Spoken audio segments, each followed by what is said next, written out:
नमस्कार साथियों, मैं मनीष मियाल आप सभी का आपके अपने चैनल में तहे दिल से स्वागत और अभिनंदन करता हूं। तो आज हम लोग कर रहे हैं कक्षा 11 की अर्थशास्त्र और अर्थशास्त्र में हम लोग कर रहे हैं सांख्य की किताब का अध्याय 1 परिचय इंट्रोडक्शन और आज है उसका लेक्चर नंबर 2 और इसी लेक्चर के साथ ये चैप्टर जो है वो भी कंप्लीट हो जाएगा। इसके स्टार्टिंग के चैप्टर्स बहुत ही छोटे हैं और एंडिंग के जो चैप्टर जब आप देखेंगे जिनमें न्यूमेरिकल्स है उनमें थोड़ा सा आपको कठिनाई का सामना करना पड़ सकता है, पर वो भी हम आपको नहीं करने देंगे।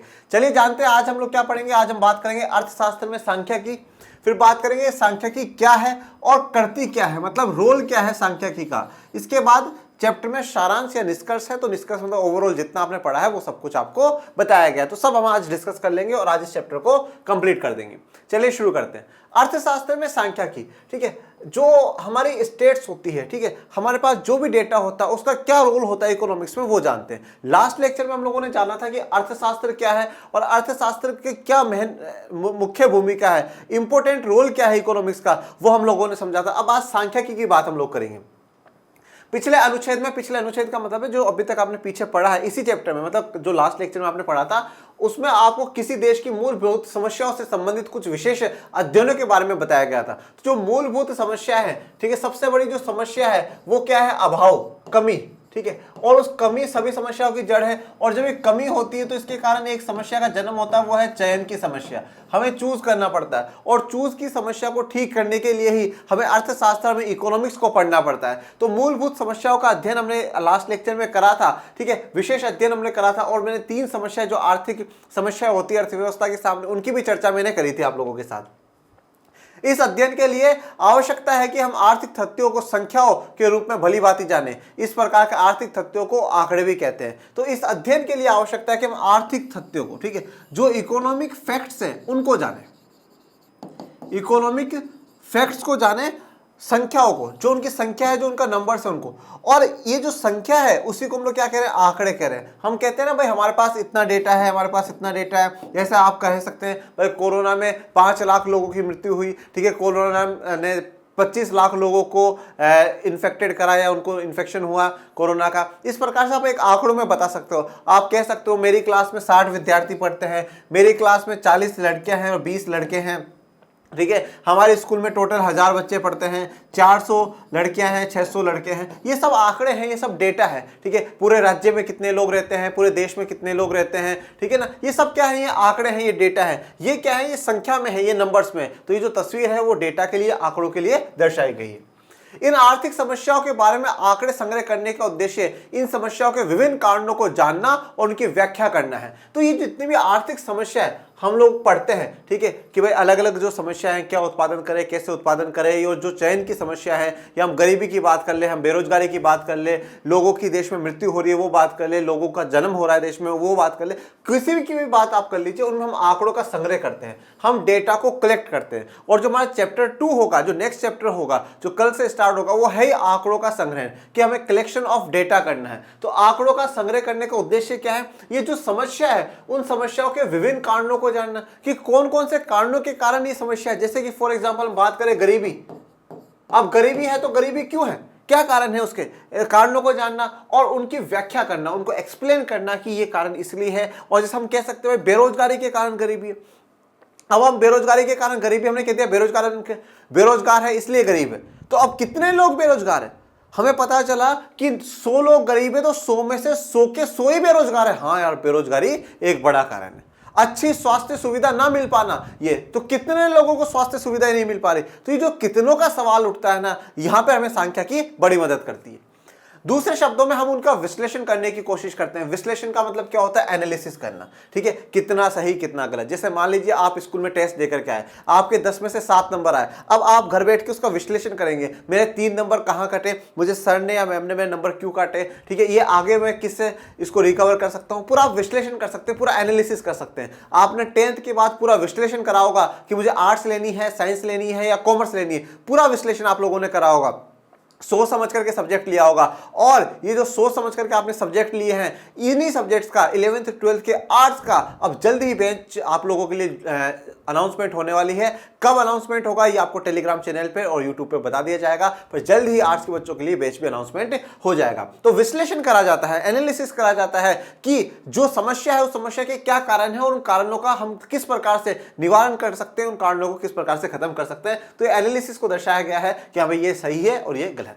एक उदाहरण लेते हैं, जब हम निर्धनता के कारण उत्पन्न कठिनाइयों का विश्लेषण करते हैं तब हम इसकी व्याख्या विभिन्न कारकों जैसे बेरोजगारी, लोगों की निम्न उत्पादकता, पिछड़ी हुई प्रौद्योगिकी आदि के रूप में करने की कोशिश करते हैं। अब जैसे हम बात करते हैं भाई निर्धनता, गरीबी क्यों? क्योंकि बेरोजगारी है, लोगों की निम्न उत्पादकता है, लो प्रोडक्टिविटी है, अच्छी हमारे पास टेक्नोलॉजी या प्रौद्योगिकी नहीं है। परंतु निर्धनता के विश्लेषण का तब तक कोई अर्थ नहीं है जब तक हम इसे दूर करने के उपायों को खोज ना ले। हमने समस्या क्या है, गरीबी, समस्या क्यों हुई है, क्या क्या कारक है, क्या क्या कारण है वो भी जान लिया, परंतु जब तक इस समस्या को हम लोग दूर ना कर दे तो फिर सब कुछ बेकार है, विश्लेषण बेकार, आंकड़े बेकार। तो दूर करने के उपायों को खोज ना ले तब तक निर्धनता के विश्लेषण का कोई अर्थ नहीं है। भाई आपने विश्लेषण करा, मेरे 10 में से 7 आए, 3 मार्क्स कटे, तो वो 3 मार्क्स अगर रिकवर नहीं हो जाए तो आपके विश्लेषण का कोई मतलब नहीं है। आपने 3 मार्क्स देखा, यहाँ कटे, इन गलतियों के कारण कटे हैं, तो उन गलतियों को सुधार करें और अगले एग्जाम में आप पूरे में से पूरे मार्क्स लेकर के आए, तभी विश्लेषण का अर्थ है। इसलिए हम उन उपायों को खोजने का प्रयास कर सकते हैं जो आर्थिक समस्या को सुलझाने में सहायक हो। तो हम उन उपायों को खोजने का प्रयास कर सकते हैं जो आर्थिक समस्या को, जितनी भी इकोनॉमिक प्रॉब्लम है उसको सुलझाने में क्या हो, सहायक हो, हमारी हेल्प करे। भाई गरीबी हो गई, बेरोजगारी हो गई, उन समस्या को सुलझाने में हमारी मदद करे। अर्थशास्त्र में ऐसे उपायों को नीतियों के रूप में जाना जाता है। तो अर्थशास्त्र में कैसे जानते हैं, पॉलिसी, और पॉलिसी बनाने का काम कौन करता है, सरकार करती है। भाई जैसे हम देखा निर्धनता वाले चैप्टर में, इतने लोग गरीब है, फिर सरकार ने उन आंकड़ों के हिसाब से, हर हिसाब से कि भाई सामाजिक रूप से कितने लोग गरीब हैं, ठीक है, कौन से क्षेत्रों में है, ग्रामीण में है, शहरी क्षेत्र में है, ठीक है, महिलाएं हैं, पुरुष हैं, पूरा डेटा देखा, पूरा संख्या की देखी, कितने नंबर में, अच्छा ग्रामीण एरिया में इतने हैं, अच्छा इनकी गरीबी दूर करने के लिए हमें क्या क्या काम करने होंगे, शहरी क्षेत्र में जो गरीब है उनकी गरीबी दूर करने के लिए क्या क्या काम करने होंगे। तो सरकार ने अलग अलग नीतियां बनाई, सरकार ने अलग अलग पॉलिसीज बनाई, ठीक है ना। तो यहाँ पे जो है ये आपकी पॉलिसीज को दर्शाया जाता है, सरकार नीतियां जो बना रही है उसके लिए। फिर बात करते हैं सांख्यिकी क्या है। सांख्यिकी का संबंध आंकड़ों के एकत्रीकरण, प्रस्तुतिकरण तथा विश्लेषण से। देखो सांख्यिकी का संबंध किससे, आंकड़ों के एकत्रीकरण। सबसे पहले तो डेटा को मैं कलेक्ट करना। अब डेटा क्या है, डेटा संख्या है। भाई सबसे पहले तो जरूरी यह है कि आप ये पता लगाओ लोग कितने बेरोजगार हैं। आपको पता चला पूरे देश की जनसंख्या 1000 है, 1000 में से 100 लोग बेरोजगार है, 100 आपने आंकड़ों को संग्रह कर लिया। उसके बाद उसका प्रस्तुतिकरण, प्रेजेंट करना, ये मैंने प्रेजेंट करना दिखाया कि वैसे प्रेजेंट, तो प्रेजेंट करोगे भाई सरकार को या जिनको भी है वो रिपोर्ट दोगे, भाई इतने इतने गरीब है, इतने देखो ग्रामीण क्षेत्र के हैं, इतने शहरी क्षेत्र के हैं, इतने पुरुष गरीब निर्धनता रेखा में है, इतनी महिला है, ठीक है, ये उनके कारण है, ये बेरोजगारी का प्रस्तुतिकरण कर दिया। फिर उसके बाद विश्लेषण करा जाएगा कि यहाँ पर ये जो लोग गरीब हैं उसके क्या कारण है, वो क्यों गरीब है, और अब ये गरीबी हो गई, चलो ठीक है, तो अब इसका समाधान क्या है, तो वो विश्लेषण होगा। तो इन सब के लिए क्या है, सांख्यिकी जानी जाती है। ये आंकड़े भौतिकी शास्त्र, समाज शास्त्र, मनोविज्ञान या किसी भी क्षेत्र में हो सकते हैं। तो आंकड़े, डेटा आपके हर जगह काम होंगे, चाहे भौतिकी शास्त्र हो, चाहे समाज शास्त्र हो, चाहे मनोविज्ञान हो, किसी भी क्षेत्र में हो, हर जगह आपका डेटा काम आएगा। चाहे science, math, social, English, Hindi, सब जगह डेटा की आवश्यकता होती है, आंकड़ों की जरूरत होती है। और जब जब आंकड़ों की जरूरत होगी तो सांख्यिकी वहां जुड़ जाती है अपने आप ही। यहां हमारा संबंध अर्थशास्त्र के क्षेत्र के आंकड़ों से है। अर्थशास्त्र के अधिकतर आंकड़े मात्रात्मक होते हैं। देखो यहां पर हम जो बात कर रहे हैं क्षेत्र के आंकड़ों की, यहां पर जितने भी आंकड़े हैं वो मात्रात्मक है। मात्रात्मक का मतलब होता है क्वांटिटी में, बच्चों क्वांटिटी में है, मात्रा में है, वो एक मात्रा, ठीक है। जैसे मात्रा का मतलब भाई मैं कहूं कि हमारे घर में रोज 1 लीटर दूध आता है, तो 1 लीटर मात्रा बताई। भाई हम हर महीने 10 किलो शक्कर खरीदते हैं, 10 किलो शक्कर खरीदते हैं। मेरे पास 5 कपड़े की जोड़ी है, 5 कपड़े की जोड़ी है, ठीक है। वो व्यक्ति है उसके पास 2 कार है, 2 कार है। मात्रा, क्वांटिटी की बात हुई है, परंतु क्वांटिटी की बात हो रही है, जब क्वांटिटी की बात हो रही है तब गुणात्मक नहीं है, गुण की बात नहीं कर रहा हूं। उसके पास 2 कार है, अब कोई सी हो, मेरे पास 5 कपड़े की जोड़ी, 5 कोई से ही हो, हम 1 लीटर दूध खरीद के किसी का ही खरीदो। तो मात्रात्मक जो है यहां पर हो रहा है, गुणात्मक भी होगा पर पहले मात्रात्मक की बात हो रही है। उदाहरण के लिए अर्थशास्त्र में कथन है कि भारत में चावल का उत्पादन 1974-75 में 39.58 मिलियन टन था। तो कितना था 1974-75 में? इतना हम चावल का उत्पादन कर रहे थे। 2014-15 में इतना हो गया। तो ये क्या है? मात्रात्मक। मात्रा बताइए, क्वांटिटी बताइए, इतनी क्वांटिटी में। मात्रात्मक आंकड़ों के साथ ही अर्थशास्त्र में गुणात्मक आंकड़ों का भी प्रयोग होता है। इस प्रयोग की सूचना की मुख्य विशेषता यह होती है कि इसमें किसी व्यक्ति विशेष या व्यक्तियों के समूह विशेष के ऐसे महत्वपूर्ण गुणों की व्याख्या होती है जिन्हें मात्रात्मक रूप से तो नहीं मापा जा सकता, लेकिन यथासंभव सही रूप से आलेखित करना आवश्यक होता है। देखो अब यहाँ पे गुणात्मक आंकड़ा भी होता है। देखो गुणात्मक आंकड़ा क्या है? जैसे फॉर एग्जाम्पल मान लो भाई आज फर्स्ट से लेकर 12th तक स्कूल में क्लासें होती हैं। एक टीचर होता है ऑलमोस्ट मान लीजिए 8 to 12 के बच्चों को पढ़ाता है। अब एक टीचर है वो ये कहता है कि सबसे अच्छी क्लास जो है ना, जितने को मैं पढ़ाता हूँ सबसे अच्छी क्लास 10th वाले बच्चे हैं। सबसे अच्छी क्लास 10th वाले बच्चे। ये उनका गुण बता करके क्या बोल दिया? 10th क्लास में सबसे अच्छे बच्चे 10th के, सबसे गंदे बच्चे 8th के। ठीक है, तो ये क्या कर दिया? गुण के आधार पे बता दिया। इसी प्रकार से बोल सकता है भाई इस क्लास में ये 5 बच्चे बहुत ही बेहतर है, ये 5 बच्चे ये 2 बच्चे बहुत ही बेहतर है, बहुत इंटेलिजेंट है। ठीक है, ये जो इस एरिया में जो लोग रहते हैं ना, बड़े ही शिक्षित लोग हैं, बड़े ही शिक्षित लोग हैं। इस एरिया में जो लोग रहते हैं बहुत ही हेल्दी लोग हैं। इस एरिया में रहते हैं वो बहुत ही गंदे। उनके गुण के आधार पे बताया जा रहा है। वो एक व्यक्ति के बारे में हो सकता है, एक व्यक्ति विशेष के बारे में हो सकता है, समूह विशेष के बारे में हो सकता है।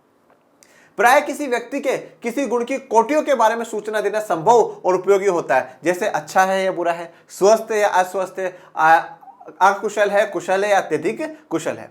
इस प्रकार की गुणात्मक सूचनाएं सांख्यिकी का अर्थशास्त्र तथा अन्य सामाजिक विज्ञानों में प्राय प्रयोग किया जाता है। तो इस प्रकार की जो गुणात्मक सूचना उसका सांख्यिकी का अर्थशास्त्र में और सामाजिक विज्ञान में प्रयोग किया जाता है। ठीक है, सामाजिक विज्ञान तो आप पढ़ते ही आ रहे हैं, 10th में भी आपने पढ़ी, 9th में पढ़ी, 6th से ही पढ़ रहे हैं आप लोग। ओके, इन्हें मात्रात्मक सूचनाओं की भांति ही कीमत, आय, कर भुगतान आदि संकलित और व्यवस्थित रूप से संग्रहित किया जाता है, चाहे वह एक व्यक्ति के लिए हो या फिर व्यक्तियों के समूह के लिए हो। तो इनको भी क्या है कि मात्रात्मक सूचनाओं को भी अच्छे से संकलित किया जाता है। संकलित मतलब पूरा एक इकट्ठा करके उनको व्यवस्थित रूप से जचा करके संग्रहित करके उन्हें डेटा को आगे पहुंचाया जाता है, चाहे वो एक व्यक्ति की हो या व्यक्तियों के समूह की हो। जैसे इसका आप एक उदाहरण ऐसा ले सकते हैं, जैसे मान लीजिए आप फर्स्ट क्लास से पढ़ रहे हैं किसी स्कूल में, आपका डेटा बन रहा है फर्स्ट क्लास में ये बच्चा अच्छा था, गुड, सेकंड में भी गुड, थर्ड में भी good, fourth, fifth, six, seventh, eight, nine, 10th में गुड, 11th, 12th में ये एक्सीलेंट हो गया भैया, ये एक्सीलेंट हो। तो ये आपके गुण की क्या है? आपके गुण का पूरा डेटा बना हुआ है कि हमें कैसा बच्चा है।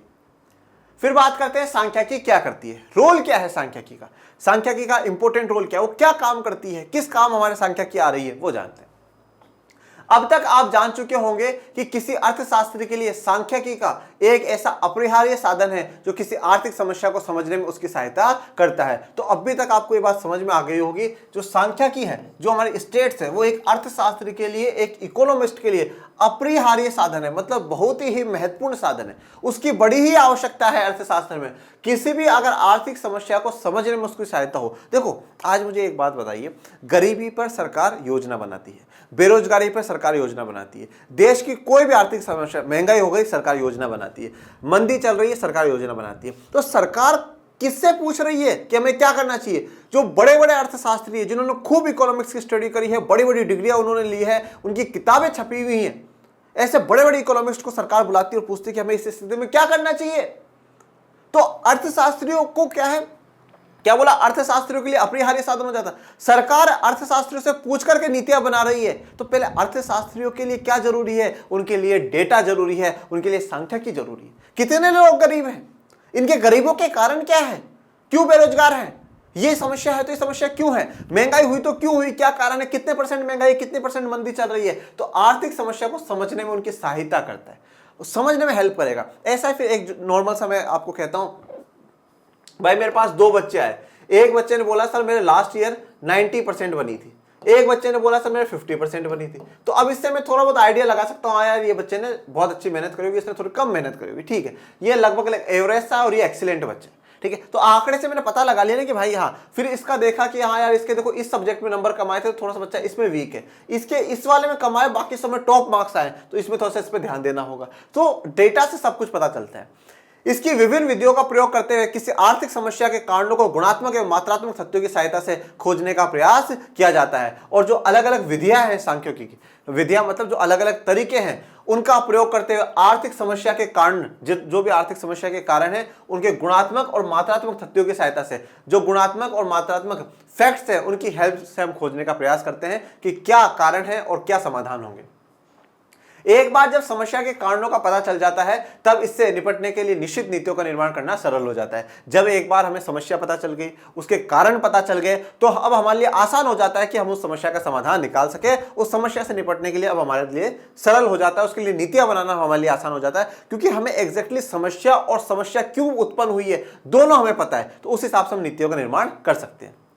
परंतु सांख्यिकी का क्षेत्र इससे कई अधिक विस्तृत है। सिर्फ सांख्यिकी यही नहीं कि डेटा आ गया, नीति बना दी, बस, इससे भी आगे है। यह किसी अर्थशास्त्री को आर्थिक तथ्यों को यथातथ्य तथा निश्चित रूप में प्रस्तुत करने योग्य बनाता है, जो दिए गए कथन को सही ढंग से समझने में सहायता करता हो। तो देखो, किसी अर्थशास्त्री को आर्थिक तथ्य, जितने भी इकोनॉमिक फैक्ट्स है, उन सबको निश्चित रूप और यथातथ्य जैसे हैं वो तथ्यों को प्रस्तुत करने में बड़ी ही मदद करता है। और कोई कथन सही ढंग से समझाने में सहायता करता है। सही ढंग से समझाने में सहायता करने का मतलब ये है, भाई मैं कहूं कि भाई 2011 में एक देश की जनसंख्या मान लीजिए 100 लोग है, एक देश की जनसंख्या 100 लोग है, और मैं कहूं फिर भाई 2021 में उस देश की जनसंख्या 150 लोग हो गई। अब मैंने आपसे पूछा इस देश की जनसंख्या बढ़ी या घटी, तो आप बोलोगे सर बढ़ी साफ। और मैं ऐसा कह दूं 2011 में उस देश की इतनी लगभग इतनी सी जनसंख्या, और 2021 में भी लगभग एग्जैक्टली पता नहीं, तो फिर क्या कंफ्यूजन सा रहेगा ना, बढ़ी घटी क्या हुआ।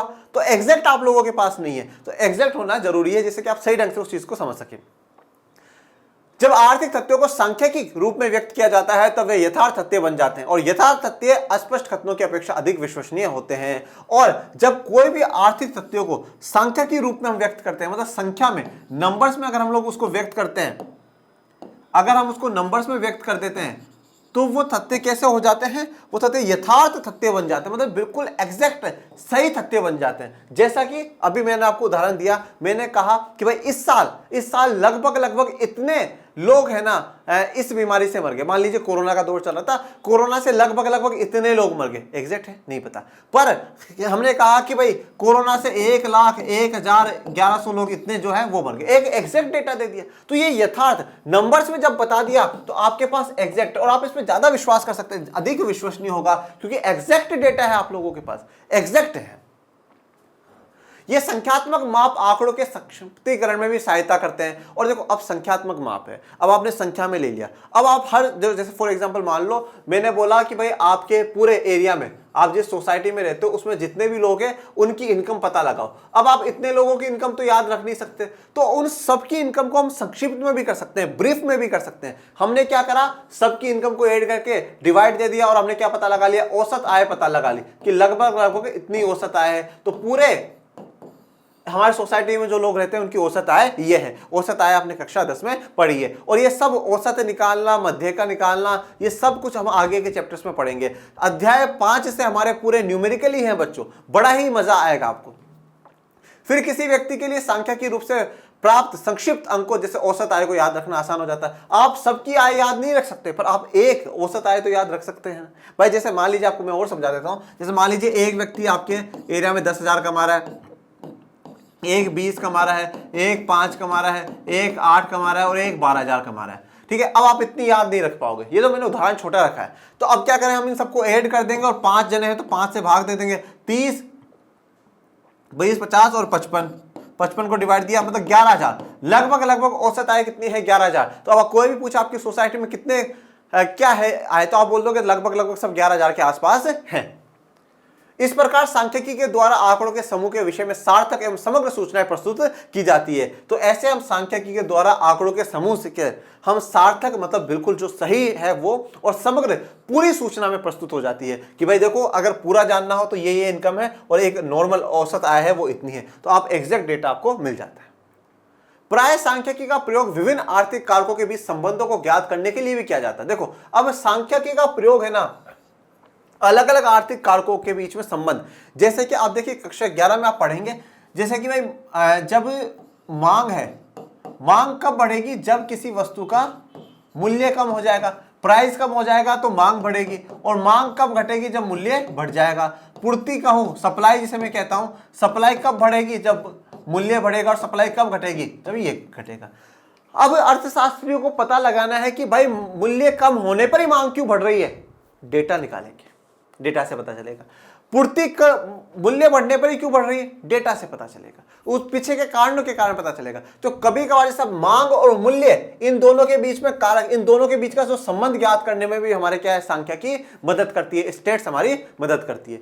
इस प्रकार का कोई परस्पर संबंध विद्यमान है या नहीं है, इसे उन आंकड़ों में सांख्यिकी विधियों का प्रयोग करके सरलता से सत्यापित किया जा सकता है। तो कोई इनके बीच में संबंध है या नहीं है, यह हम सांख्यिकी विधियों का प्रयोग कर करके आसानी से सत्यापित कर सकते हैं, मतलब प्रूफ कर सकते हैं कि हमें इनके बीच में रिलेशन है या नहीं।